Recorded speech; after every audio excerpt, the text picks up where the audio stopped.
You're listening to the Pace Radio Network here at paceradio.net. The views expressed by the individuals during this broadcast are their own opinions, and they may not be the same as those of their group or other organizations they may be involved with. All medical advice during our broadcast is not a medical opinion and should be checked with your medical physician.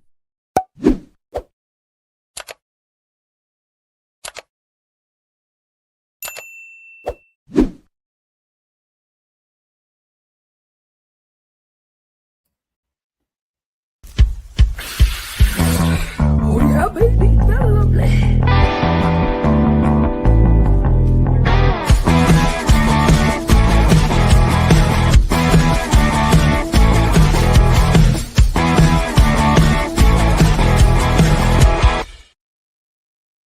Good morning and welcome to Psychedelics and Educational News for December. That's right, it's December the 1st.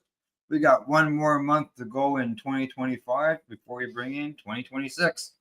And just so you know, weather-wise here today, because normally when Cindy and I are together, we talk about weather. And as you notice, Cindy isn't with me today. She has the day off. And as I said, weather-wise here, it is cold, and it's going to be getting colder.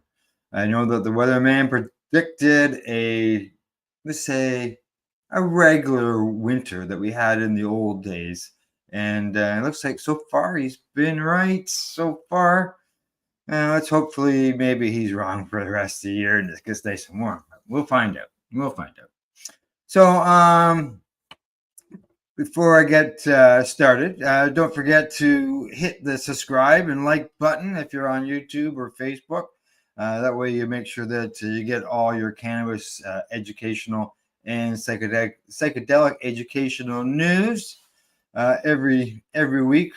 We are live twice a week. So let's see. For news today, I've got stuff coming from Canada, the USA, Finland, as well as Venezuela. Plus, we're going to Venezuela. Plus, we're going to find out about psychoactive plants and frogs. They're facing a crisis, or are they facing a crisis?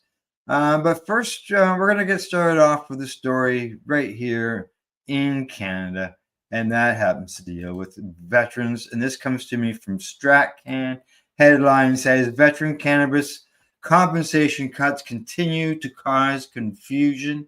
The federal government's budget 2025, which was tabled on November the 4th and passed on November the 17th, included a plan to save the government $4.4 billion over 4 years by lowering the price ceiling for medical cannabis reimbursements through Veterans Affairs Canada from $8.50 a gram to $6 a gram.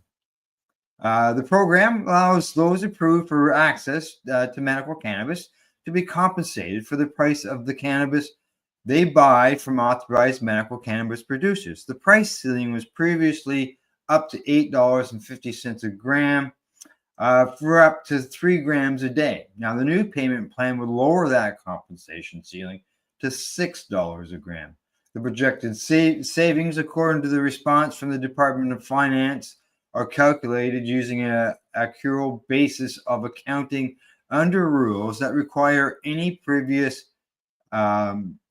actual losses or gains that are normally recognized over time to be booked at the time of the change. Therefore, savings on a cash basis will be gradual, being realized over time as benefit payments are issued at a lower rate compared to the current status, according to the Department of Finance. They say this explanation, however, is not convincing to some critics. It took about 13 years to reach a little more than $1 billion in reimbursements. For example, in 2023-2024, there were 24,146 registered clients in Canada under the VAC program, which is the Veterans Affairs program there, and 24,329,042 grams were reimbursed. In 2024-25, that was 27,000 clients and over 30 million grams were reimbursed. Now, the Royal Canadian Legion has also raised some questions about the issue, saying the government needs to be more to do more to address the confusion about veterans or among the veterans about how the changes will impact them. Yeah, well, they're losing $2.50 or 30 cents a gram on what they're going to be compensated. Everybody knows prices are going up. And unfortunately, the veterans' cannabis reimbursements is going down. I hope the government will react the opposite way if the price of cannabis starts to go up, and the veterans will be that compensation amount will be readjusted. So, see what happens over time. And yeah, it's it's their medicine. They shouldn't be cut their medicine. I completely disagree on that. I wish they had found some savings some other way around on things. So here we go. Next story. This one's coming to me from Marijuana Moment. And oops, I hit the right button there. The headline on it says that DEA moves to boost production of psychedelics to explore therapeutic potential for post-traumatic stress and depression. That's right. The Drug Enforcement Agency is proposing to raise the quota for legal production of multiple psychedelics. And that's including psilocybin, 5-MeO-DMT, and methadone for research purposes in 2026. In a notice published in the Federal Register on Friday, the DEA said it is moving to boost the quotas for the psychedelic substances so researchers can study whether they can serve as potential treatment of conditions such as post-traumatic stress and depression. The proposed production goal for psilocybin rose from 30,000 grams this year to 40,000 grams in 2026, while the psilocin quota increased from 36,000 grams to 48,000 grams just 4 years ago. In 2021, the agency only called for 35 grams. What a huge change. That grew to 2,500 grams in 2022, 11,000 grams the next year, where it stayed until this latest proposal. Boy, those numbers are going up. And for methadone, an MDMA-like compound, the increase is even more dramatic. In 2025, the agency set a goal of 5,200 grams, but in 2026, it wants 30,000 grams produced. That's 25,000 grams more in just a year. Like the 5-MeO-DMT, the production goal for methadone was minuscule for 4 years ago, when the DEA proposed the manufacturing of just 40 grams. The same quota was set in 2022 before increasing to 5,200 grams for each subsequent year until this latest proposal. Over recent years, DEA has generally ramped up production goals for cannabis and certain psychedelics as interest in their therapeutic potential has grown within the public and scientific community. The proposed 2026 quotas for cannabis, THC, ibogaine, MDMA, LSD, and mescaline were not adjusted since last year. However, these proposed 2026 quotas reflect the quantities that DEA believes are necessary to meet the estimated medical, scientific, research, and industrial needs of the United States, lawful export requirements, and the establishment and maintenance of reserve stocks, according to the DEA. Now, the agency said that in setting the quotas, it took into account several factors, including projected demand for such class as indicated by procurement quotas, information obtained by the federal health agency, such as the FDA, and other factors affecting medical science, scientific research, industrial needs of the United States. There you go.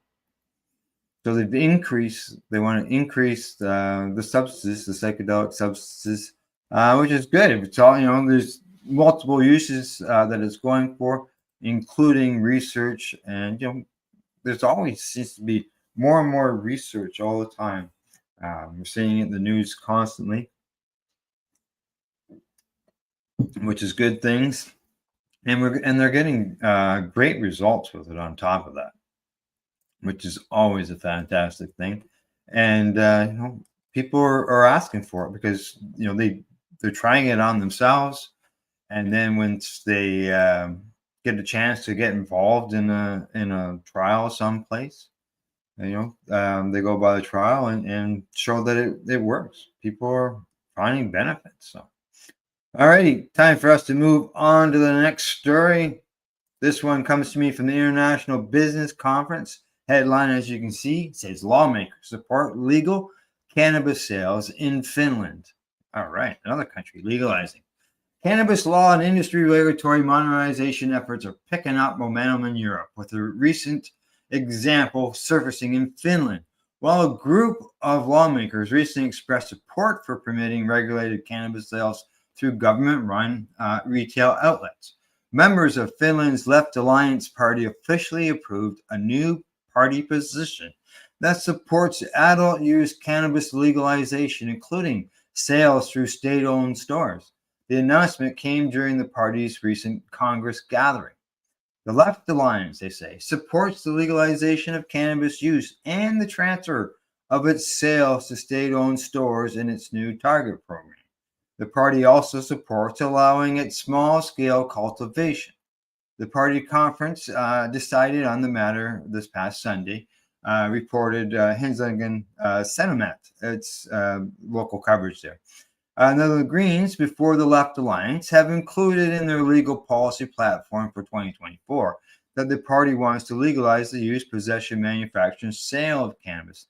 The outlet also reported. Now, a researcher affiliated with the Metropolia University of Applied Science says, economically, shifting the cannabis market from the unregulated black market to a regulated legal industry could stabilize Finland's GDP, as the other countries who have seen a substantial increase in their GDP in the years following their legalization.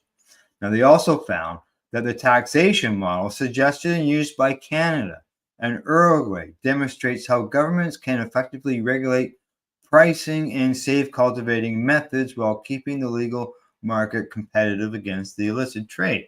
Furthermore, Finland's unique position and commitment to renewable energy could position the country as a leader in sustainable cannabis production, they added. Now, the results of this research paper have found that the legislation of cannabis provides a substantial potential benefit for Finland, as it would open up a whole new industry, as well as economically the tax revenue gained from this new industry would be used to tackle the limited negative effect that legalization would have on society, as well as potentially help tackle other societal challenges Finland faces such as overconsumption of alcohol, the study authors concluded. So there you go. There is, I like to see that they've said that as far as the alcohol end of things, because that's showing a medical benefit on why to legalize. Because it's always, when they talk about legalizing cannabis, it's always seems to be about the economic benefits and not the medical benefits aren't highlighted. And it's good to see that they talk about that there with the alcohol end of things. So, alrighty, from that story, going to move on to the next one. This time we're going to head over to some psychedelic information. Come on, click, click, click. And this next story, there we go. It is coming to me from drugscience.org. Headline, as you can see, says psychedelic species under threat. Are psychoactive plants and toads facing a conservation crisis? Yeah, good question. Now, the author says that we are in the midst of what is often referred to as a psychedelic renaissance. Research into psychoactive substances is increasing, and day by day, more medicinal uses of these medicines are being discovered. Alongside this, more people are trying psychedelics for the first time and attending psychedelic retreats. While a surge in interest is advancing research and creating patient benefits, it is also raising concerns over the conservation status of many plants and fungi and animals that produce psychedelic substances. Now, they spoke with Dr. Anna Emerkova and Sam Gundy about this stuff, and they said that they published their highlights that the important message that the psychedelic tourism and growing demand surrounding these incredible species might be posing a threat to their survival. Psychedelics such as psilocybin and LSD have become a street and research setting in the Western world. However, as interest increases, so does curiosity into different and traditional psychedelic species. Now, Ermakova and Gandhi focus on 4 of these. This Sonoran desert toad, whose milky secretions contain 5-MeO-DMT, the ayahuasca vine, popular in ceremony rituals, originating from the Amazon, harboring beta-carboline alkaloids, peyote, a slow-growing cactus containing the psychoactive alkaloid mescaline, and then there's iboga, the ever more popular shrub containing ibogaine. Now, peyote faces possibly the biggest threat to its existence out of the 4 species. Across Texas and Mexico, conservationists and neurobiologists explain that the serious situation that is unfolding and how habitable loss has been ongoing for years for the peyote cacti.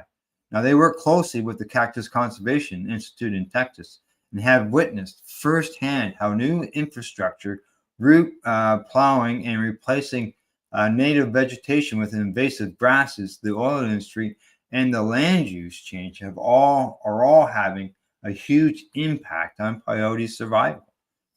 Now, as far as the toad, they say it is listed as being of least concern on the IUCN Red list of threatened species, which is alarming because there is still an unawareness among biologists.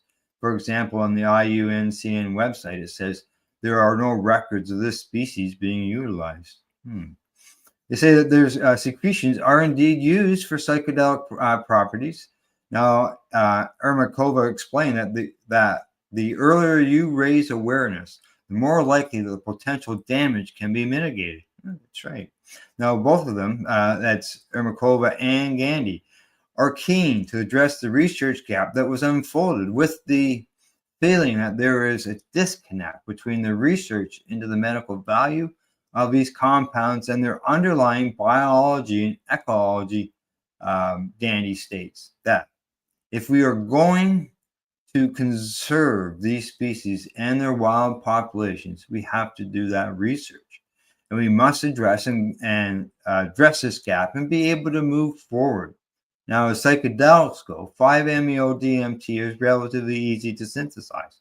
Mescaline was the first psychedelic to be synthesized in the lab in 1990. And there have been recent breakthroughs pertaining to the lab synthesis of ibogaine. Now, these are what are used in a medical setting and are yielding impressive results, such as the 5-MeO-DMT for depression and ibogaine for addiction and other psychedelic therapies. Yeah, it's hopefully that whether it's through using it over medically or using up conservation land to expand our own footprint, doesn't put these shrubs and plants and animals at risk. And as they say with the toads, you can don't hurt the toads, you can traumatize them, and nobody wants to see that going on. So, but alrighty, shall move on to my next story. If I can find it here. Here we go. Click, click, click. So you need one of those people working in the background where no one sees it can go ahead and do all this for us. But unfortunately, it's not the case. All right, I've got it up. There we go. This last story comes to us from I don't know, it's called the Oz or the Ounce. What do you think? Let me know. Oz or Ounce? O-Z, it can mean them both. But the headline says the Vancouver Island residents using more cannabis. Well, It is Vancouver. Now, they say cannabis use is dropping on Vancouver Island, but it's still used at a higher rate than the rest of British Columbia. Now, the Island Health's annual population health status report looked at a variety of categories affecting people's health, including the use of cannabis and other substances such as alcohol. Now, they say that while we have seen a decline in consumption rates over the past few years, tobacco use, alcohol consumption, and cannabis use are all higher on Island Health than in the rest of the province, according to Dr. Rika Gustafson, Island Health's chief medical health officer. Now, the report found that 32% of the people on Vancouver Island reported using cannabis, compared to 22% province-wide. More males reported using cannabis in the past year compared to females. That's a 29 to 20%. Now, a total of 3.5% of Island Health residents self-reported cannabis dependency compared to 4.8% for British Columbia overall. Now, cannabis-related hospital admissions increased from 64 per 100,000 people in 2017 to 91.5 in 2023, after peaking at 104 in 2021. Now, among youth in 2023, 28% said they have tried cannabis at some point. Of those who have tried it, 61% reported using it in the past 30 days, which was the same as the province rate. The report found that the proportion of youth who have tried alcohol, tobacco, and cannabis have declined over the last 5 years. So there you go. That's what's going on in Vancouver Island. You don't hear too much about what's going on over there, so I thought, hey, let's find out. So that's what they're doing over there when it comes to cannabis and tobacco and alcohol. All right. Well, other than that, that's it for today. Thanks go out to you guys, for everybody, for tuning into the broadcast. Also to our sponsors, Limestone City Hydroponics.ca. And just though you know that their mail service works great. I ordered something there recently, and it was to my house within 2 days. Really appreciate that. As well as Campbellford Lifestyle Shop. You see I'm wearing their hat. Just so you know, they've announced that the month, this December, I believe it's towards the end of the month. I think it might be the 27th anyways. Big sale going on there because it's their 10th anniversary. They originally started out as Canada Days, and they have now changed the name to the Campbellford Lifestyle Shop. So, as well as thanks to At-Eze.ca. Other than that, we'll see you Thursday morning at 10 a.m. Eastern. And as I always say, don't forget to educate, medicate, and do not incarcerate. You're listening to the Pace Radio Network here at paceradio.net. The opinions of the individuals during this broadcast are their own, and may not be the opinions of their group or other organizations they may be involved with. All medical advice during our broadcast is not a medical opinion and should be checked with your medical physician.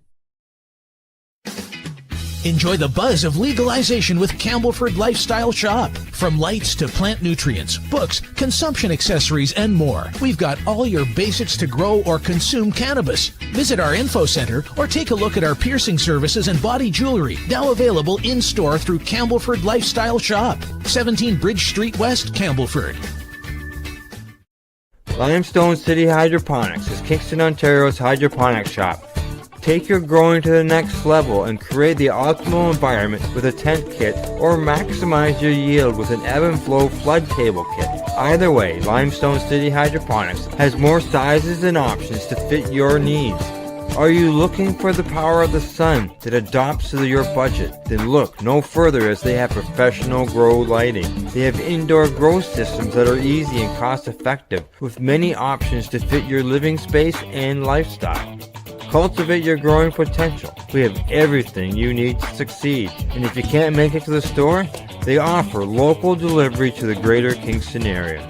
Remember, when you're looking for experts to help you grow, then look no further than the locally owned Limestone City Hydroponics, 105 Sunderland Drive in Kingston, Ontario. Call them at 613-548-0420.